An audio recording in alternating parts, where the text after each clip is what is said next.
Atxaldion denei, Xaloa Telebistak eta baita Euskara Bideak ere antolatutako hitzaldi batean gaude, eta gaurko hitzaldian gai nagusia nekazarien egoera dugu. Hortarako, hemen daukagu alde batetik Ponpi Zemegi, LB-ko ordezkaria, eta Patxikuri Sarri, N-ko ordezkaria.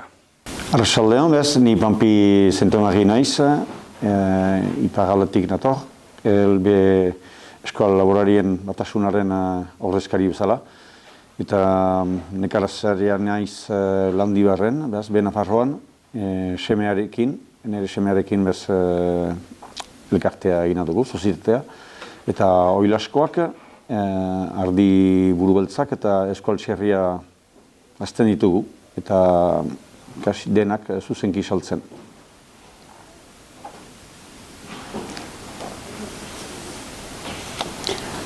Eta ni berriz, Patxikuri Sarri naiz, etxalarkoa, N sindikatuan idazkari nagusia, etxean behor batzuk eta ardi batzuk ditut, eta lana berez ere N sindikatuan egiten dut, idazkari nagusi bezala.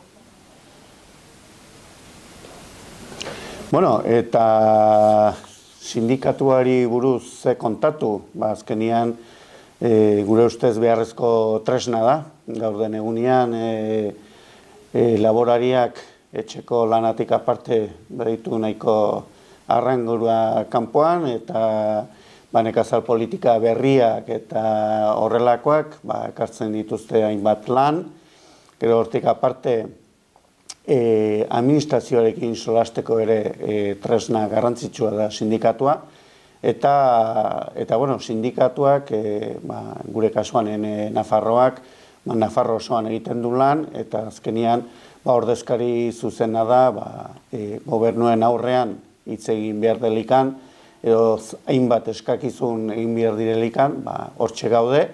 Eta gero baita ere, mobilizazioak egin behar delikan ere, hortxe, bai abeltzainak eta bai nekazariak koordinatzeko, eta behar delik, sektorean, mai gainean jarri, berak ditun arrangurak, eta hor estutzeko ere, erreminta garrantzitsua da sindikatua.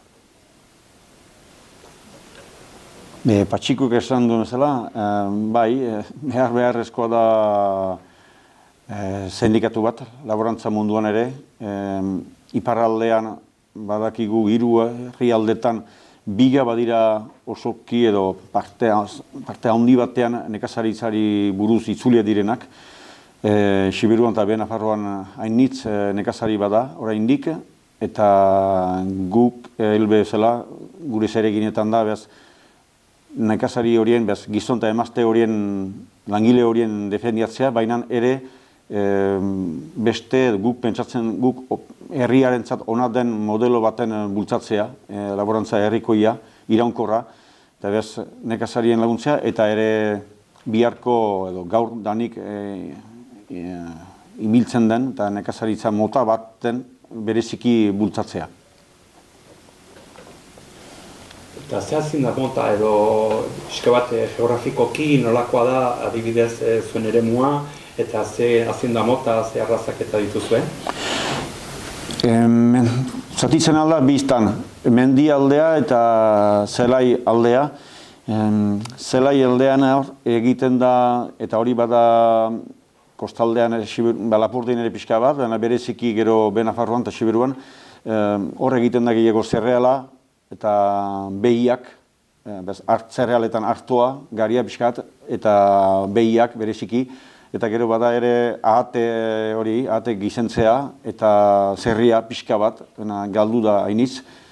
Eta aldiz, mendialdean, bereziki da ardia, ardi esnedunak, eta hor bi arraza badira, latxa, manesa deitzen duguna, burugorria, buru zuria hori, gehiago Sibiruan eta Biarnoan dena, eta buru beltza. hori bereziki Nafarroan dena.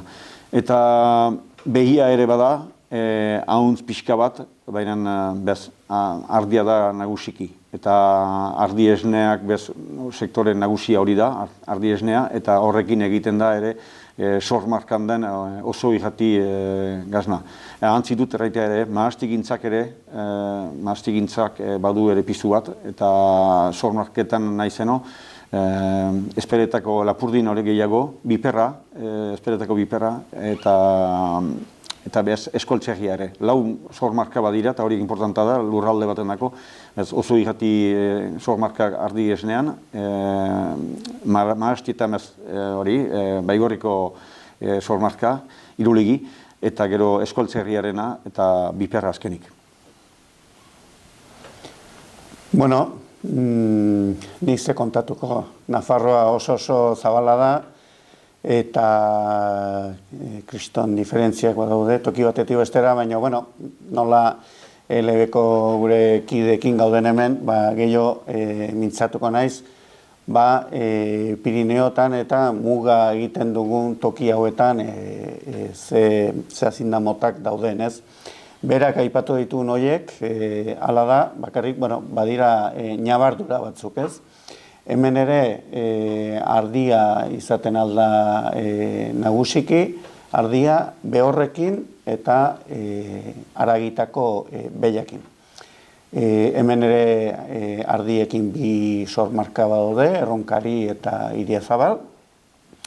Eta gero behiakin ternera den Navarra IGP horren barruan daudenak, ez?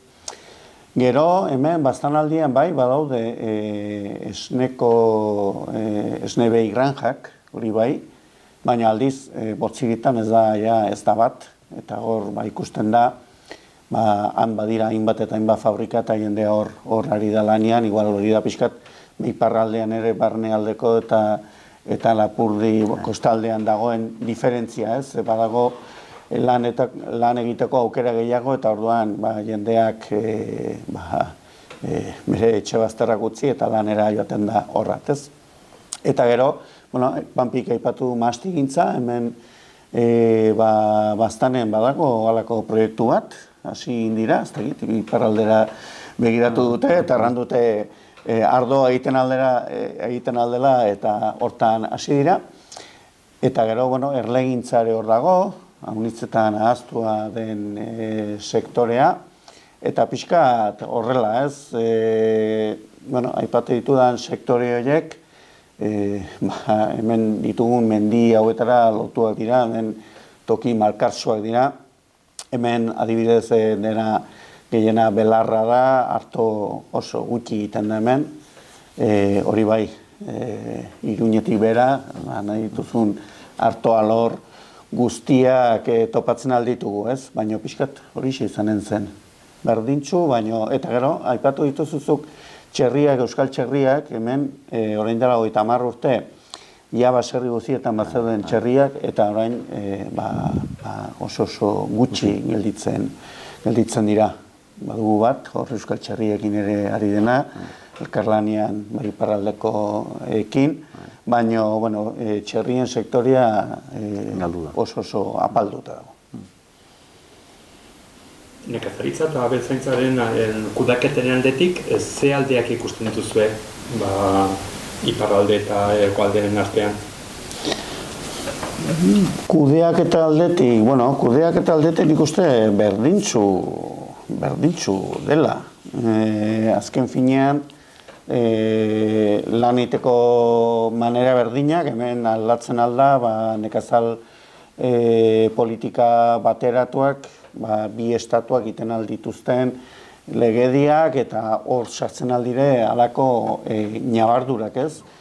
Baina, hemen bi estatua aipatu ditugu, baina haunitzetan ez dakizu, mendian ez baita marrarik, hor azindak eta ibiltzen dira alde batean bestean, eta kudeaketan nik uste dut berdintxu egiten dela, ez? Gero, gainera, muga izanik, badaude ere hor historikoki dauden halako antzinetik etortzen diren kudeaketak, mendiaren kudeaketak eta da, batzuen azindegi iparraldetik hegoaldera pasatzen aldirela eta berdin alderantziz.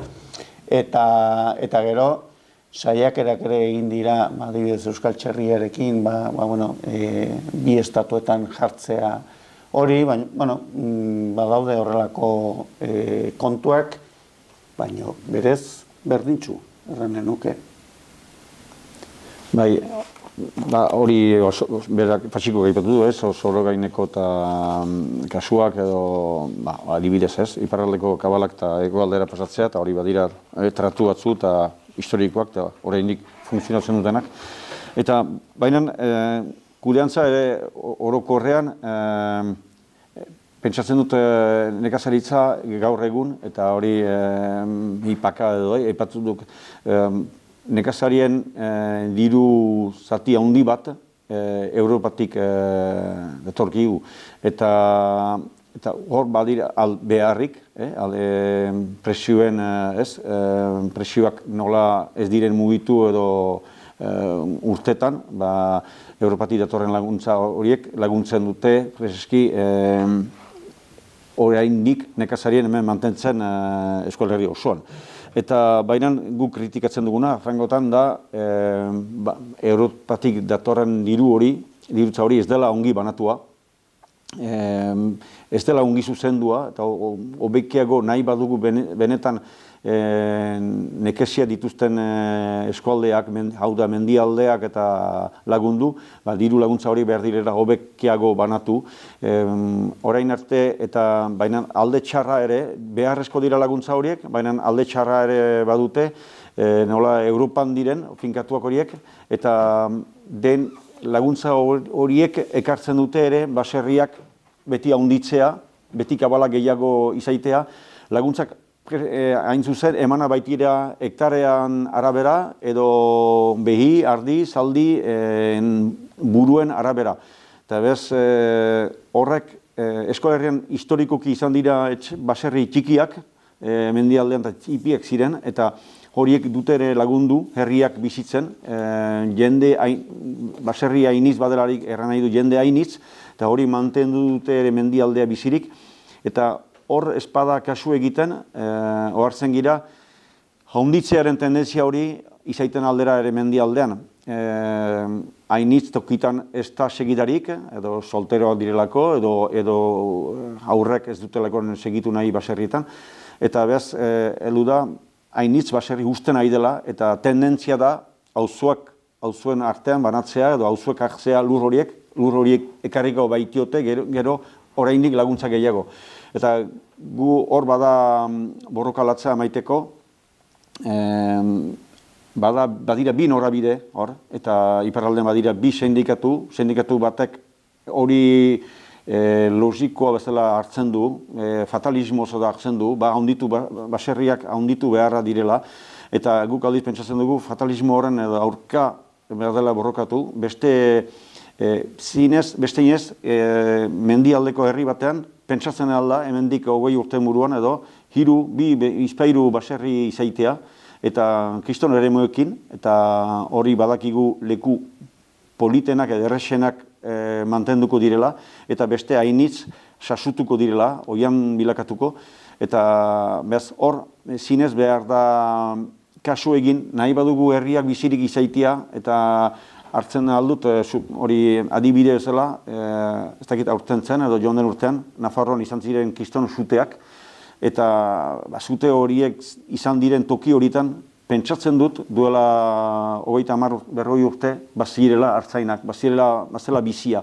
Baina bizi hori lekutu da, politika ere publiko batzuen ondorio txar bezala, eta gero sasutzea etortzen da, eta gero gaurko aldaketa klimatikoekin, eta ikusten ditu uda gero eta beroagoa badirela, eta mendialdean gainera, gaur sasuan, biharko suaren bazkada hori, eta behaz gaur erraten dugularik banatu behar direla hobekiago laguntzak bizia mantentzeko, horrek ekartzen du ere, biziak duela ere zaintzen inguramena, eta gure mendialdean, oraindik iparraldean eta mendialde bizia balima da, hartzainekin eta hortaz gozatzen dute ere kostaldeko jendeak, laborariak ez direnak, eta asteburuetan eta mendirat doazen jende horiek, hor ikusten da, denen afera dela nekazaritza, eta guk hartako bilatzen dugu ere sustengua, hiritarren aldetik ere, gaurko politikak biharko beraien bizia ere baldintzatzen baitu. Bai, behar bada Panpik aipatutako aritik, aipatu izan diren zuteak eta datu bat, orain dela 30 urte, Nafarroan baziren 800.000 ardiburu, bai latxak eta bai rasak, eta orain 450.000 daude. Eta latxa berez mendira lotua da, eta hemen daukagu, baina irinetik beti, zuk aipatutako zute horiek izan dure, ere horietan rasa izeneko ardiak egoten ziren, hor ja erabate desagertzen ari dira, eta horrela ikusten da, kudeak eta ere aldatzen ari dela. Lehen behar bada estensiboagoa zen, eta orain, Nafarroan ikusten da erabat, hainbat sektore erabat intensiboak dire, lehen aipatu dugu hemen baserri guztietan txerria bazaudela, orain txerri guztiak herriberan eta inguru horietan daude, oso granja handietan, eta gainera granja horiek integrazioan daude, eta gehien bat gainera pentsu enpresei lotuak. Hor kudeaketan bai badago aldaketa bat, handitze hori hor dago, handitze horrek erran nahi du, igual zentratzia produkzio batean, zuk aipatu duzu, hiru alorretan ari zarela, ez? Olioekin, txerriekin eta ardiekin, zenbat eta gehiago handitu behar bada, igual joaten zera, bat utzi eta bestean geixo jarri, eta hori ere ikusten da bai. Eta hori hortan guk ere arrazo berdina dugu. Aipatzen da, gerozta gehiago, nekazaritzaren edo industrializatze bat badala, lurretik deskonektatzia.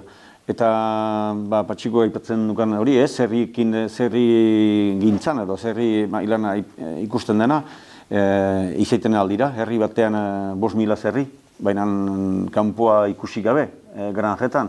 Eta ez da hori guk bultzatu nahi dugun modeloa. Kutsatzailea da, frangotan hori, oso integratua, kanpoko pentsuen eta dependientea osoki, eta biztan dena, ez dela denak behar bat eskoltzerriekin hartzenea, baina iparraldean eta presioak eta garestie dilako, eta badakigu hemen ez direla denak aberatsak, eta egunero jaun behar da zerbait, eta behar da ere, herrikoiak izan behar du ere, eta hor, eskoltzerria izan gabere, ezagutzen dira iparraldean adibidez eskoltzerri zuriekin ari direnak, kanpoan, eta ongi bizi direnak. Zerriak hasi, eraldatu berek, eta merkatuan saldu, eta hortarik bizitzen dira, bikotea, eta ondo bizi. Eta hori da, denetan, ez da gehiegi handitu behar, eta beti behar da atxiki lotura lurraekin, kanpoan ibiltzea, eta ardiekin berdin da, eta horre badira zinez, gudu handia bada iparraldean, bi modelen artean, eta tendentzia bada, batzuk nahi duten hori agor industriaren peko den granja handi horien eta modeloa, eta hori ardietan ere bada, ardietan, behietan, zerritan, denetan. Eta guk aldiz, pentsatzen dugu, behar dela lehengo neurritan edo, gehitu ez da lehen ehun ardikin bizitzen zen, hori imposible da orain, baina ehun eta milan artean badira, 400-500 ardikin erreski bizitzen alda, baina kalitatea egin, sormarkaren baldintza horietan, kanpoarekin konektatuta, eta hori gainera da, gero eta gehiago jendartean eskatzen den zerbait. Nahi badugu eta lotura badu horrek ber lokalizatzearekin guk suerte badugu barnekaldea oso nekazaria izaitea eta kostaldean 300.000 biztanle badira, hori kontsumitzailea dira ere, eta elikadura buru jabetza aipatzen delarik, eta hor konkretuki hitza handietan sartu gabe bada zer herritar multzoa badugu hor, gu ekoizleak gira, horiek harremanetan ezarri eta politika publiko bat definitu, adibidez Ipar Euskal Herrian, biharko, eta bada hor plangintza bat, Euskal Herriko Laborantza Kamarak egin duena, lamat, proiekzio batean, 2050 urtean, kostaldeko 3.000 jende horiek, eta hain zeur gehiago izango dira, urtero 3.000 jende gehiago bada kostaldean, zer jan beharko dute, eta 3.000 jende horier elikadura ekartzeko, aurrean, edo parean, edo ondoan, zer nekazaritza behar dugu. Eta hori planifikatu beharra da. Eta hortan da, nekazaritza eta elikaduraren berlokalizatzea, hor harremanetan jartzea jendia, eta kilometro gutxiikin, hemengo gazna kostaldean sartzea, hemengo zerria hor sartzea, hemengo ahatea, behikia, denak. Eta horrek suposatzen du azterketa bat egitea eta gero erabakitzea, eta hori planifikatzea. Eta hori da oso gure helburu estrategiko bat, zinez horri buruz joan behar dugu, baina hori egiteko ez duzu behar 5.000 zerriko granja bat. Nahi bada konfiantza lortu kostaldeko kontsumitzaile horrekin, behar da ere, presioa importantea da, baina ere kalitatea inguramenekin lotura izatea. Eta lan hori, partaidetasun hori, elkarrek kide izaitea, hortan ari gira. Eta hortan hori beharrezkoa ikusten dugu onduko urtetan, eta gero berriz, patxikuri utzteko hitza, gero hori berriz barnatuko dut hori. Bai, ez dakit, zuk aipatutako harira nik hor arrisku bat ikusten dut, eta da, gauza bat da gu laborari bezala zer pentsatzen dugun, eta, adibidez, jatorri izendapeneko orain arte lehendakari izan denak erraten zuen, jatorri izendapenak ez dira deslokalizatzen. Beti bertan egoten dira. Eta zu jarri duzun adibidea, hor Lapurdin eta kostaldean 3.000 lagun plantatzen baldin badira urtero zeianen duten, nik hor globalizazioaren arriskoa ikusten dut, eta hor Baionako portu hori eta aeropuertuak eta hor daude, ez? Orduan, zinez, lana handia egin behar da, horrat bizitzera etortzen egin jendeak ez itsasori, ez Baionako porturi begiratzeko, baizik eta barnekaldera begiratzeko, ez? Seguraski barnekaldea lehen aipatu duzu, barnekaldeari begiratuko diote, mendian pasiboan ibiltzeko, eta hori ere, Aion urtean lurraman aterazen gaia izan duzen, ez? Mendiaren erabilera, orain dela 30 urte mendira aterita bakarrik hartzainak ikusten zenitun, eta baina ikusten dituzu hartzainak eta hartzainak ez direnak. Batzu lasterka, bertzi goinez, bertzi pasiuan, bertzi etzan da, baina hor badago aldaketa, eta arriskua beti hor dago. Eta jendeak beti joten da erraxaren aldera, ez? Gero, aipatu duzu ez, zuk ere, zuek konkretuki salmenta zuzena egiten duzuela, ez? Hor bai, salmenta zuzena hori izaten alda irtenbide duina eta beharrezkoa, baserri batek aurrera egin nahi baldin badu, ez? Nafarroan joan den urtean atera zuten lege bat salmenta zuzena egiteko. Orain hori arautu egin behar dute, gu beti erraten dugu eta beti begirari gara iparraldera, ez? Horretan gu bino aurreratuagoak zarete, edo aurreratua baino gehiago, ohitura gehiago dago iparraldean nik uste zuzenki erosteko, eta orain hori lege hori garatu imar da, eta hori garrantzitsua izanen da, batez ere ekoizle txikientzat. Ekoizle handia granja lehen aipatutako granja handi horiek eta horiek ez dute horrelakorik.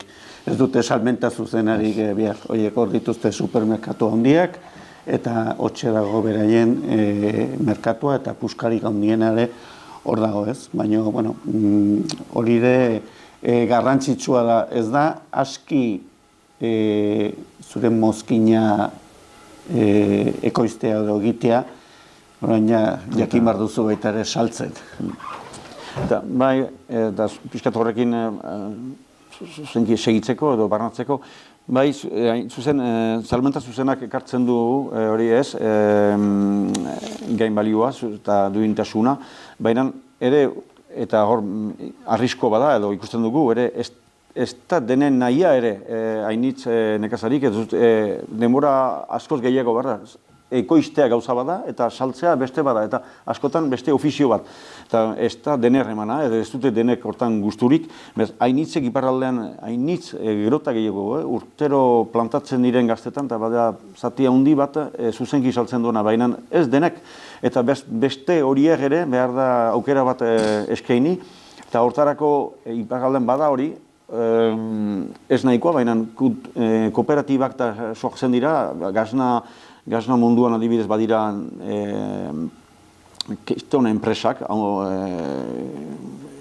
kanpotik datorren diruarekin, baina badira ere bertan kooperatiba batzu sortu direnak, eta gazna, baina ere behiaragien adibidez Sibirun bada Asuria kooperatiba, eta hainitz bildotxe osten du, hainitz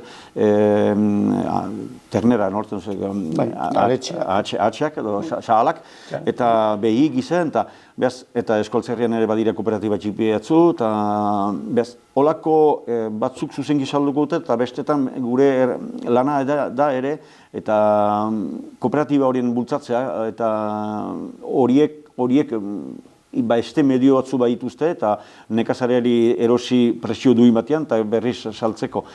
Eta oiztean, arriskua ikusten dugu guk ere. Deskonexia handia bada, nekazarien eta kostaldeko jende horien artean, eta errexena da supermarkatuetara joitea. Ez nekazareari zuzenki ostea. Eta hor lurrama, aipatu dukan erakusleio hori, lurrama miarritzen egiten da urtero, erakusleio hori ez da nekazaria zuzendua, gehiago zuzendua da kostaldeko jendeari, deus ez jakin jendeari, eta horier azaltzeko guk orain arte ere iparraldea edo hain txukun edo polit edo mantendu duen nekazaritza modeloa zein izan den, eta modelo horrek ze ekoizpen edo ekartzen duen, nola kalitatezko ekoizpenak eta horien erakusleio bat izaitia kostaldean, eta horrek jende lurramak behar litekek, 10 lurrama, biderkatu behar diratekek, eta lan hori da hildoa, baina hor behar dugu barnatu eta lan hainitzez oraindik gehiago. Baina ez dira bakarrik lurrama, badira ere hemen ez dakit kontsumitzaile elkarteak, pentsatzen du badirela hemen ere, han ditugu AMAP deitzen diren taldeak, hori ekoiz kontsumitzaileak taldeka auzoka edo biltzen dira, eta iparraldetik astero badira kotxea hartu, eta guk adibidez oilaskok eta hola emaiten ditugu eta bildotxak, etxen eraldatu eta astean behin, hileiten behin, eta hori dira, holako dira bultzatu behar. Ere badira nekazarien dendak ere, kostaldean unai, eta horiek elkartze kontsumitzale elkarteak, edo dendak, eta orain ere interneten bidez ere egiten da, eta hori guziak barnatu behar dira, sakondu eta azterketa handia egin, etorkizuna ala ere zaitasunekin, baina etorkizuna hortan baita. Bai, hemen ere, zuk aipatu bezala, hemen ere badaude kooperatibak, aretxeen kooperatiba badago, ardiena ere bai. Gero, pentsu kooperatibak ere badaude, ez da pentsuen mundu horretan erabat zentralitzatzen nahi den biru multinazionalen esku dago, garden egunin baina, badaude oraindik pentsu kooperatiba txikiek beraiek pentsua ekoiztu eta bertan saltzen dutenak, ez? Eta horiek lagungarria dira, eta gero bertze kontu bat aipatu nahi nuena zen, eraldatzeko eta lehendabiziko azin animalia hil da, eta adibidez hemen baztanen kriston zerbitzua ematen du bertan dagoen hiltegiak, hiltegia lehen edozin herrietan baziren, joan ziren polik-polikisten, eta hemen zonalderako behintzat kriston zerbitzua ematen du. Adibidez, aezkoakoak, erronkarikoak eta horiek Iruñera eraman behar dute, beraien kabala hiltzera, eta gero eraldatu nahi behar dute, bueltan ekarri eta etxean eraldatu ez. Orduan, zenbat eta hurbilago izan zerbitzu horiek, horrek ere ekartzen du garantia bat nolabait, zure lana erraisteko ez. Eta gero, hemen ere, hurbilean ere badaude, olako kontsumo taldeak, denda txikiak, gero Nafarroa mailan, nik uste proiektu oso polita eta aurten 10 urte bete dituena eta da Herrigora bera, horrek ere lagundu hainitz bertako nekazariak ekoizten dutena zabaltzen Euskal Herrian, eta gainera bere egiten duten lana da, justuki nekazaritzako ekoizpen hori eta euskara ere lotu, nolabait, euskara ere sustatzeko eta euskaran sustapen hori etortzen da justuki herriberan ekoizten diren produktuekin ez, eta justuki herribera da euskara gutien erabiltzen den tokia ez, baina, horrek ere lagundu egiten du ez, eta horrekin batera etortzen zait, guk ez daukagu, baina horre Baztango udala ari zen pixkate proiektu bat egin nahizik edo, iparraldean euskal monetare baduzue, eta bertako moneta horiek ere bertan ibiltzen dira bueltaka, euskal moneta hortxe ibiltzen da, ez da Parisera joanenetan ez duzu erosiko ezer. Orduan, horrelako proiektuak ere lagundu egiten dute bertako bertan dagoen enpresak, proiektuak eta elkar laguntzea, ez? Diruri horri biltzen baita bueltaka. Hiltegien kontua nik pixkat segitzeko, guk suertea daukagu, kostaldean bazen bat, Baionan, baina orain pribatua bilakatu da, behaz hor zerria inizte hiltzen da, baina pribatua da, behaz ez du egiten gehiago hori, zeregin publiko hori ez du egiten, baina suertea handia dugu guk Donibane Garazin hiltegi behar izaitea eta Maulen beste bat. Eta behaz hor, ez da ikerreiten nuen, ameste kilometro Iruñara joan behar duena erronkaritik eta hori izugarria da. Eta guk 30 kilometro gehienez egiten dute kabalek hiltzeko eta behaz hori kriston abantaila, bentaja bada, eta hori mantendu beharrezkoa. Eta gainera, bultzatu nahi badugu hori konsumitzailen eta merkatu hori berlokalizatze hori eta eraldatzea etxen, bertan eraldatzea, hiltzea eraldatzea, hori beharrezkoa da lehen kate hori hiltegia. Eta horri lotuta dira ere, hiltegian hiltzen da, baina ez dute denek gero etxen eraldatzeko ahalik edo, bez hortan ere badira, 15 urte edo funtzionatzen du, bat Donibane Garazia ondoan, suitu deitzen dena, kolektiboa, eraldatzeko gela kolektiboa, eta orain bada asmoa, iten da denetarik, genera, xahalki, behiki, zerriki, eta hor berria egingo da, eta oraindik eskaera baita, gerota gehiago, eta hori badakit kostaldean ere ari dela beste bat pentsatzen hor Lapurdi aldean, eta hori dira sortu beharrezko tresna berriak, eta azkenik, Herrigora, hori herriberatik abiatu zen, eta iparraldean ere, iparraldea Herrigorari esker jakin dute batzuk herriberan ekoizten zirela iparraldean pentsatzen ez ziren edo, nola egan behar da, legumak edo fruituak, eta hori, eta kontzientzia batean, eta importantea da, gainera eskora herri beran hain guti edo eskora galdu den toki hortan ere, euskarari esker edo euskaldun batzuk mendebaldean eusten bizi direla ere, eskoraren bitartez ere, eta hori polita da, eta gure pozigira eta gure aldean ELB-ek egiten du, gainera sindikatak zentralizatzen ditu ere horiek, salmentak, eta ikusten dugu, airea biderkatzen. Kriston mozkin pila pasatzen da hortik, eta hori beharrik ideia izan zen, eta egin du bide 10 urtez, eta ono segitu beharreko. Nekazaria zarete, orduan, zuek nola ikusten duzue nekazarien bizimodua, ze gauz onak, ze gauz txarrak, eta baita ere, ze aldea badagonez, eta garai bateko nekazaritza eta gaur egungo nekazaritza, bizimodua eta kultura aldetik. Bueno, aldatzen ari da. Ez lehen nekazaritza ulertzen zen baserri bat, antxe baserritarra,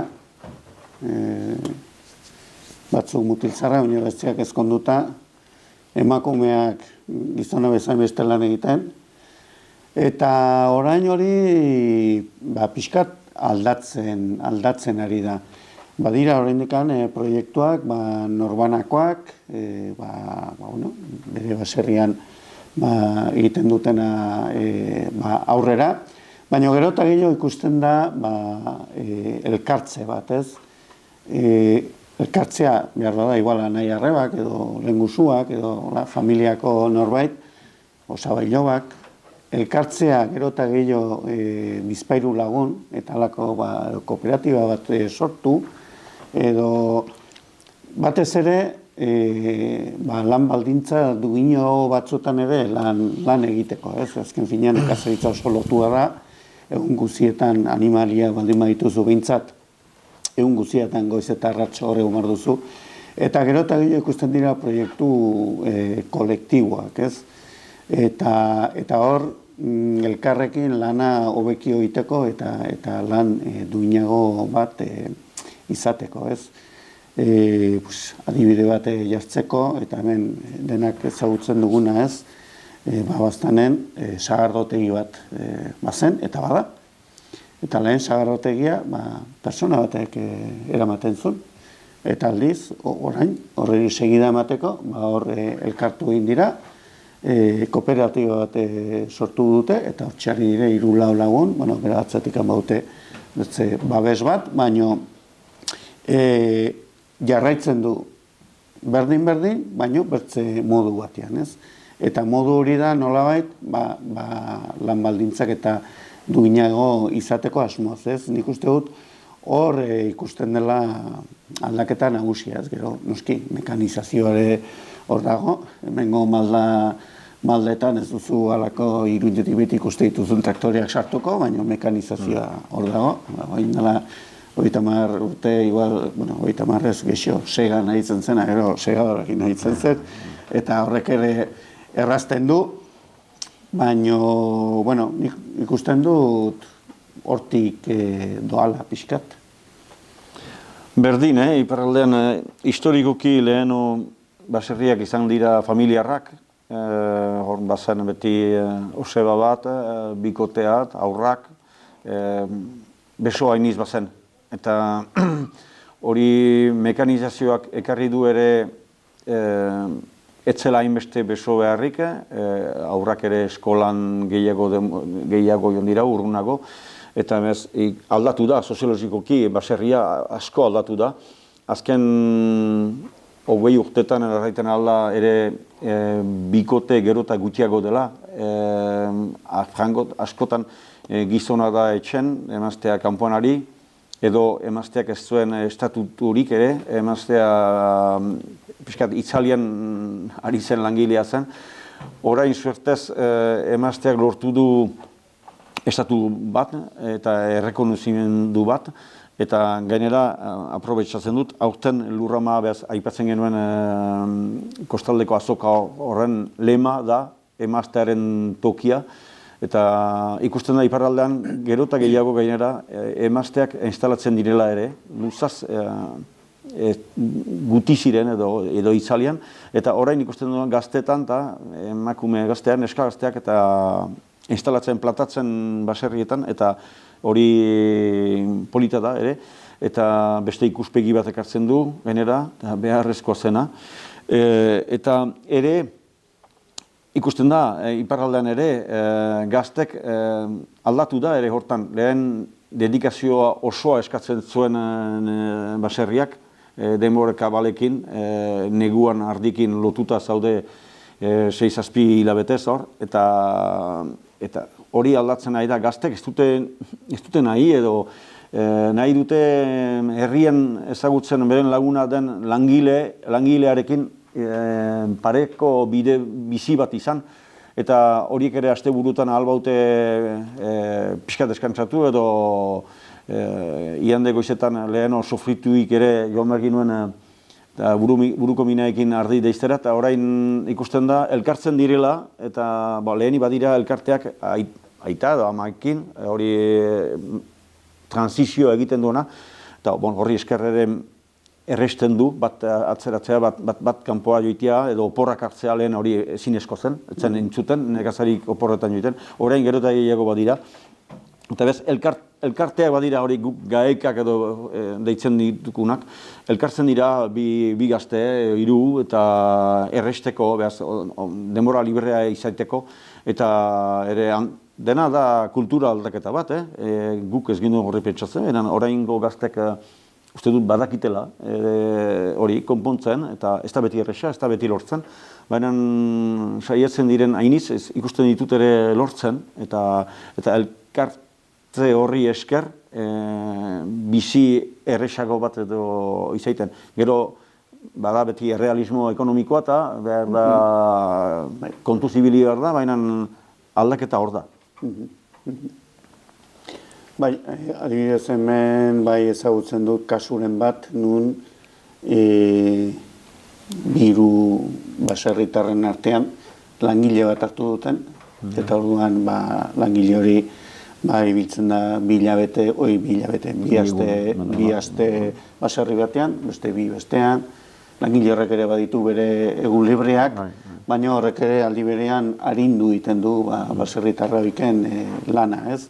Eta horre ikusten da lan egiteko moldearen aldaketa, ez? Lehen bakoitza oso bere baserrikoa zen, eta lan bakoitza egiten zu bere moduan, eta unitzetan behar bada, igual, aitak semiari etzion utziko, semiak nahizun bezala egitea, eta horre badaude aldaketa generazionalan arteko talka batzuk ere izaten dira, ez? Baina hori nik uste ja gainditzen ari den, ez? Orain daukagun langabezi kroniko egoera hontan, nekazaritzak ze irteerak edo ze aukerak ematen ditu? Ze aukerak ematen ditu, segun zu langabezian baldin bazaude eta ez baduzu lurrik, nekez sartuko zara sektore honetan. Langabezian bazaude eta, zure akan herrian edo saban herrian edo norbaitek baldin badu lur mutur bat edo baserria lehen baserri izan dakoa eta segidare gabe gelditu dena, behar bada izanen duzu aukera sektorean hasteko, ez? Gero lehen ere atera da, ez? Orain 100 ardikin ezin zara bizi, orduan 100 ardi minio gexio behar dituzu, horretarako tokio behar duzu. Orduan, lehen da bizian zaila da, ez baduzu behintzat tokiren bat, lur mutur bat, zaila da sartzea. Baina gero zer ekartzen duen, ikuste dut ekartzen duen, zuk zuretzako lan egitea, zuk zure proiektua egitea, herri batin biztan da hiri batin minio lasaiago ibiltzea, lasaiago alde batetik, gero zu noski autonomoa baldin bazara, egunero baituzu zuk zure burutazioak eta buruan behar bada igual ez da arazo bertzerik izaten eta gero ekonomikoki ere proiektua ongi baldin badoa, horrek ematen dizu postasun bat, ez? Baina plantatze horretan da nik uste zailtasun handiena. Hortan, guk ere ikusten dugu, bada potentziala izugarria, baina bere zailtasunekin lurraren adibidez. Iparraldean ikusten dugu, nahi badugu errelebo hori segurtatu, beharko dugu eta guk gure erronka da kalitateari buruz joitea, baserri hainitz mantentzea eta txikiak izanik ere, eta horrendako behar ditugu besoak berriz, jendea behar da.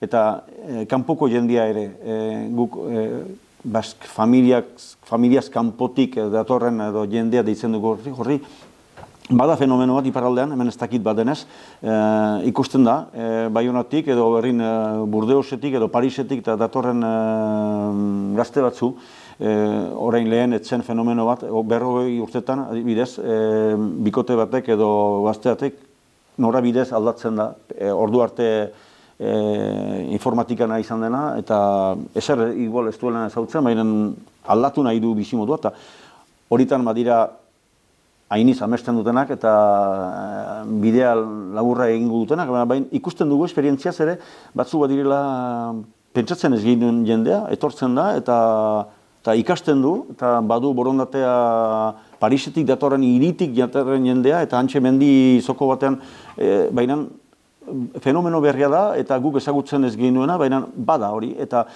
olako gehiago behar dugu, baina horiek behar dute ere laguntza handia. Zugeran duzun bezala, lurrik espada eta zaila da. Azteko iparraldean sortu zen lurtzaindia. Gazte batek dirurik espadu lur baten erosteko, hor bada herriak ematen duen diru bat, eta baserri baten erosteko, eta gazte bat datorrena proiektu batekin, eta hor lotura egiten da. Biak konektatzen dute, eta badira hainitz, lurtzaindiak lagundu ditu 20 urteotan, ez dakit zemat instalatze, plantatze. Eta ere, baina hori ez da aski Parisetik datorren gazte bat edo Burdeosetik, eta borondate honaekin, eta lurra izanik ere, ez du ezer ezagutzen, eta behar du trebatu. Eta hor ere, sortu dugu, iparraldean sortu da tresna bat, trebatu deitzen dena, eta hori da, adibidez, baserriak funtzionatzen du eskola bezala. Gazte hori gizon edo emazte etortzen da, eta behi proiektuekin, baina ez da bere onduan bada jende bat ekonomikoki segitzeko, teknikoki aholkuak emaiteko, eta 2-3 urtez horre egoiten da, ez du arriskatzen baserriaren erostea, probak edo egiten ditu. Eta batzutan 3 urte pasatu eta ikusten du, ostia, ni benetan amentsetan nenbilen, eta hau ez da enetako. Eta berriz badoa beste zerbait egiterat.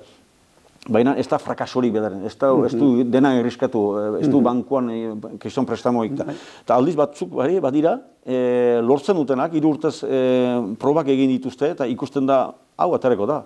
Eta edo baserri hortan mantentzen da, edo badoa eta lurtzaindiak edo egitura bat, edo berak erosten du, edo diru publiko horrekin, herri gintzak ematen duen diru horrekin plantatzen da. Olakoa badira orainik hasi berria direnak, baina horiek behar dira biderkatu, baina ikusten dugu ere funtzionatzen duela. Gazte bat etortzea, hor trebatzea, ikastea, eta gero izatea lur baten erosteko edo alokatzeko mentura, eta horiek, elementu horiekin badela zer egin, eta genera beharrezkoa izango dugu, fatalismoz ezin dugu onartu herriak ustea, leheno aipatu dituzten arriskuengatik, eta ere dinamika nahi badugu txiki mendialdean, instalatze horiek jende berriak ekartzeak atxikitzen ditu ere ikastolak, eskolak bizirik, beste zerbitzu batzu bizirik, eta mendialdeak oraindik badaan, eta eskualde batzutan ere berpistea badira, Baigorriko bailaran, Aldude, Bankan, Urepelen, eta senitzen da, izan da momentu batez aldaketa bat, eta berriz lehen odol ustea zen, gazteak duela 50 Ameriketarat, Artzain, gero Pariserat eta Kostalderat, eta hor berriz gazteak nahi du horregon, edo berriz kanporat joan zen jendeak nahi du berriz etorri horat, dinamika sortu baita, eta nekazaritza bizi delarik, badira ere, ondoan beste hainbat ofizio, eraldaketa, baina ere makina saltzaileak, denetari bada, ostatuak, hotelak, eta hor berpiste bada, eta hori fenomeno orokor bada, baina hainitzetan abiatzen da ere nekazaritza da, iturria, eta nekazaritza biziatek ekartzen du ere, hori, gero beste satelite hori guziek bizitzea. Baizuk, horra aipatu duzu kanpotik etortzen dira plantatzera, berriki egon duenean Idiazabal egunean, Idiazabal eguna antolatu zuten Bizkaian, eta han Idiazabal jatorri izendapeneko Felix Ajuriak, baginen egun bat lagun, egun lagunetik 50 edo hartzaileak ziren, ez? Eta hartzaileak bi galdera egin ziren.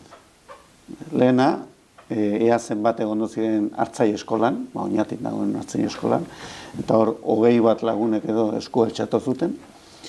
Eta bigarren galdera izan da zen, zenbat lagun etorri diren sektorera sektorekoa izan gabe, hau da, sektoretik kanpo. Eta hor dozena bat lagunek altxatu zuten eskua. 50. Bai. Eta han ondoan, bazauden, Euskal Hartzai eskolan zeuden 8 gazte, eta ikusi bat zen berein aurpegia. Eta han ikusi zuten, badela, zuk aipatutako jende mota hori ez, beste lan batean ari zena, 8 ordu, itxera joaten zen, baina beste zerbait nahi zuena. Batzutan ere, baserritik joanak, erabat deskonektatuak 10 urtez eta berriz bueltatu, aita da maia utzi bartzula baserria eta orduan buruan klik egin eta berriz bueltatu. Eta bai, fenomeno hori ere bada, hemen beti ari gara pentsatzen nolabait, baserritarra, baserri mundutik heldu den norbait dela, baina ez da horrela, ez. Eta gero aipatu dituzu Lurzaindia, hori hegoaldean ez dago, ez dugu horrelako figurarik, eta gero aipatu duzu trebatu bezalako esperientzia bat, orain ari dire jartzen Lizarraldean, hor badago proiektu bat Zunbeltz izenekoa, eta horrelako, testatzeko, edo jendeak probatzeko toki bat, ez? Orain hasiko da martxan, baina horixe izanen da toki bat, zuk aipatu bezala, jendeak probatzeko, arrisku ondirik gabe eta egiazki ikusteko, 2 urte pasatu eta kontxo, hau nik nahi dudana da, edo hau ez da nerea, ez? Eta beste toki betara egatea. Hori xalotzeko da, hori importanta ikusten dugu. Aipatu dituzue erakunde publikoak edo erakunde batzuk behinpin zen nolako laguntzak ematen dituzten nekazaritza bultatzeko, baina berriz baita ze trabak ikusten dituzue, ze trabak jartzen dituzte nekazaritzai ez bultatzeko. Trabak guk ikusten dugu trabatan bat nagusik. Eta da, zenbat paper, zenbat dokumentu, zenbat historio egin behar den,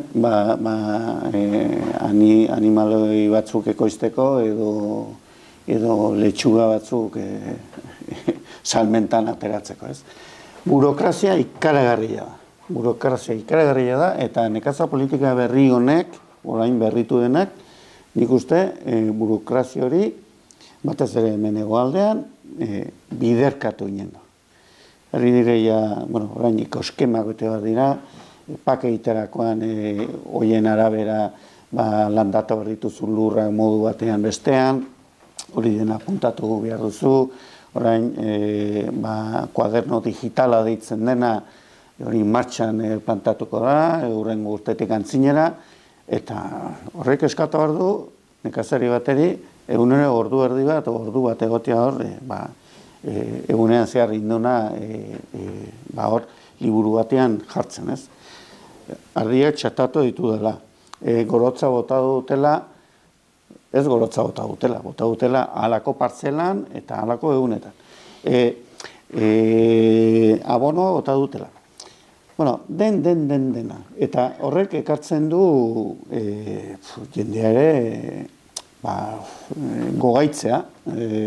Eta hori da niretzako traba nagusiena. Gero aipatzen ditugu diru laguntzak eta hau, igual ez da trabatan sartzea, baino nola guri diru laguntzak ematen dizkiguten, gero jendeak izateak ere uste du, gero janari hori bisostan behar dula, ez? Eta azken finean diru laguntzak egiten dutena da hori, gure egiazko behar genuen prezioa apaldu. Ez ditu prezio duinak jasotzen, zergatik, diruz laguntzen digutelakoz. Horrela da. Horrekin guk nahikoa dugu, ez? Baina azkenian da gizarteak ere janaria merkeo izateko. Eta hor, badaude bi plano, ez? Baina zure galderara bueltatuz, nik uste dut, gaur den unean, paperakin eman dituzun bueltak eta historio izugarria dela. Bai, guk ere ikusten dugu berdin da, dirutza handiak sartzen dira nekazari munduan hori Europatik da, baina eta estadutik edo eskualdetik, baina horrek suposatzen du ere paperari, burokrazia hori egin beharra eta hori egia bat baina gehiago naskatzen dituela eta hori izaten aldela frenoa. Baina ere frenoa bada beste bat ere, eta uste aipatu duzula, hori da administrazioak egiten duena, hainitz, iparraldean adibidez, hainitzek auto egiten dute erraldatzeko beren ekoizpena, eta hor sanitario mailan, adibidez, badira izigarriko kontrolak, baina kontrola horiek beharrezkoa dira, kalitatea eta ez da gure ekoizpena joiten dira zuzenki jende baten elikatzea, eta bez, normala da, onartzen ditugu. Baina, kontrola horiek edo baldintzak jartzen dizkigute berdinak izan kriston enpresari, agroalimentarioa nahi den enpresa bati, eta nekazariatek antxe bere etxen oiloak arrotzeak saltzeko, kriston tresneria behar du eta haragiekin askoz gehiago, hor oso zorrotza dira, eta horrekin eta malguago dira ororen buru enpresa handia baldu, medio gehiago zaintzeko bere sanitario mail hori, baina nekazariendako askoz zailago da, eta horrekin freno handia da hori administrazio badu hor, hil edo bizia emaiteko poderea.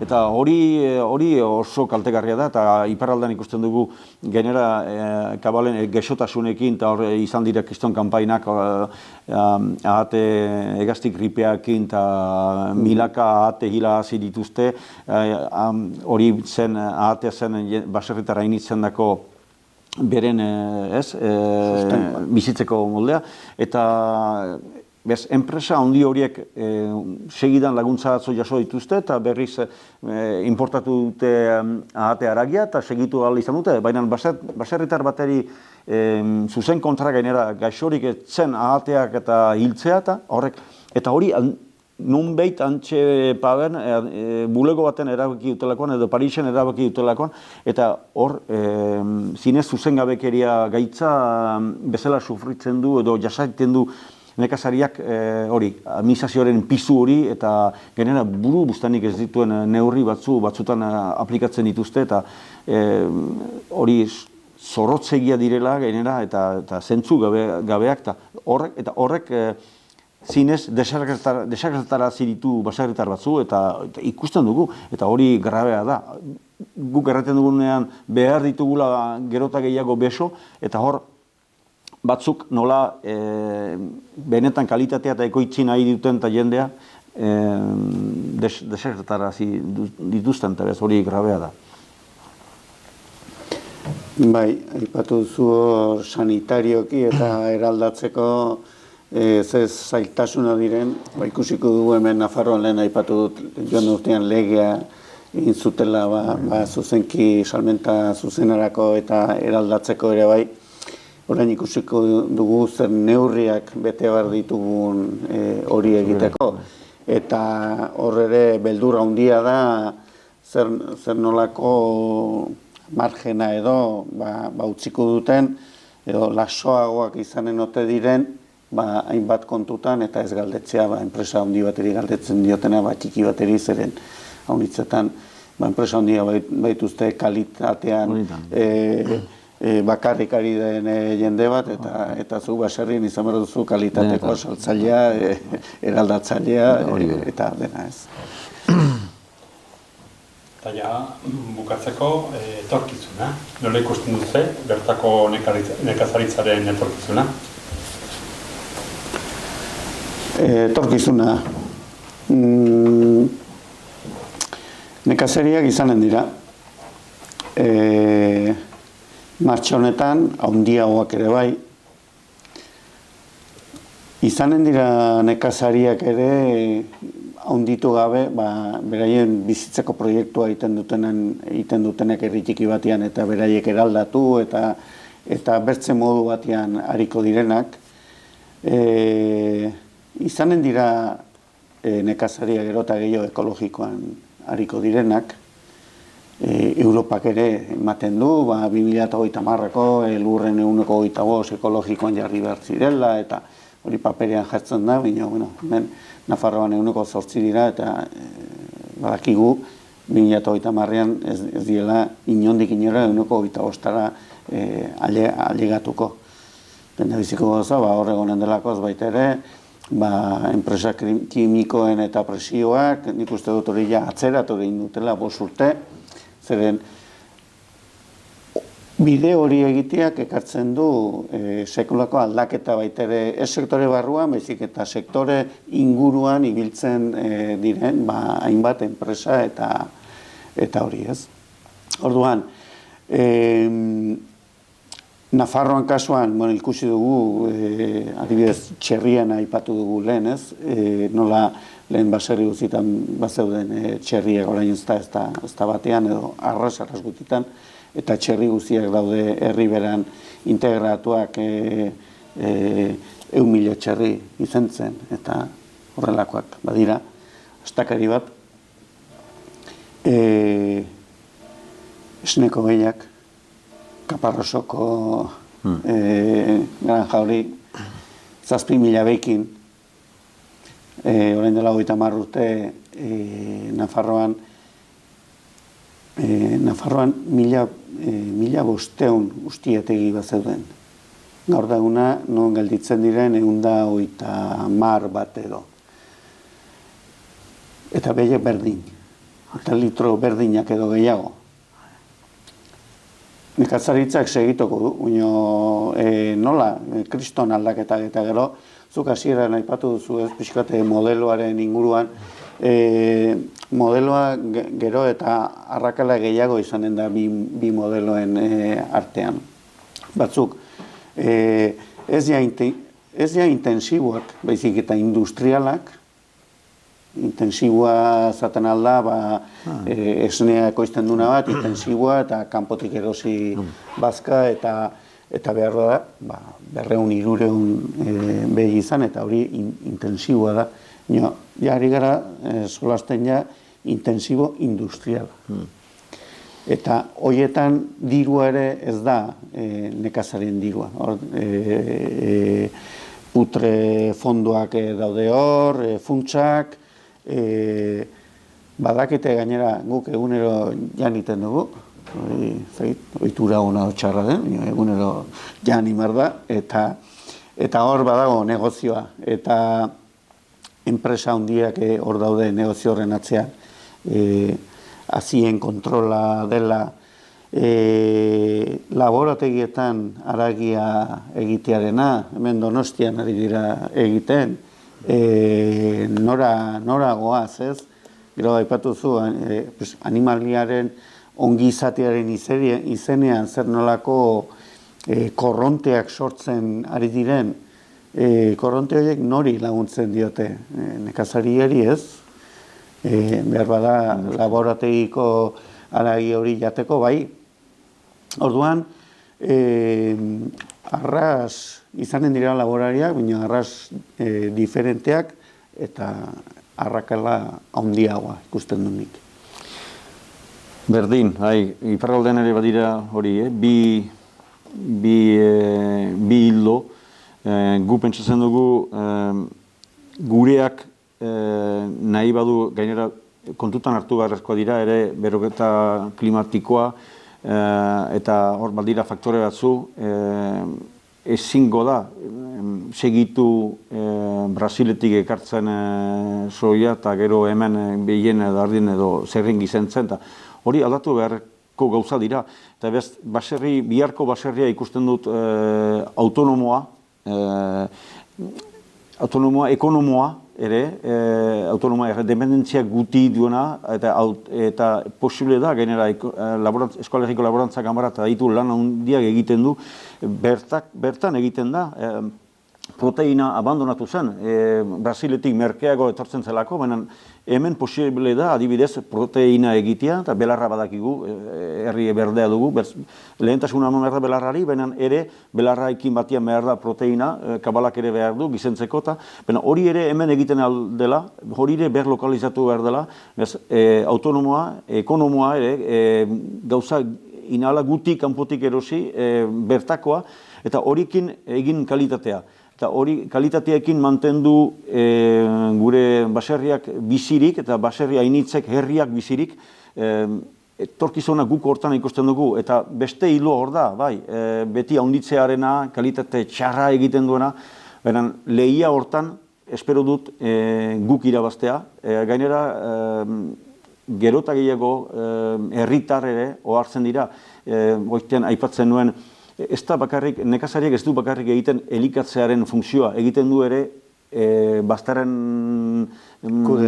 kudeaketa, mendialdea tukuna txikitzea, eta honat etorria intzin, siberotar gazte batekin mintzatu naiz, mendien kudeantzaz eta arduratzen dena, eta badira, suertez orainik, jendea implikatzen da iparraldean, eta ohartzen nahi dira, mendi aldean ere, zonalde batzutan ardi gehiegi bada, beste batzutan guti ez aski, eta goren, adibidez, lehen hori otso tradizionala zen, siberotar ardiak behar zuen Siberoko mendian gaur egun, badira aldaketak eta ohartzen dira, prest dira, igual Lapurditik eta torren gazte bateri emateko Siberoko mendian toki bat, nun han espada ardirik, han sartu. Eta adibidez hori evoluzioa bada eta mentalitatetan, eta hori ona da, genera xede onarekin.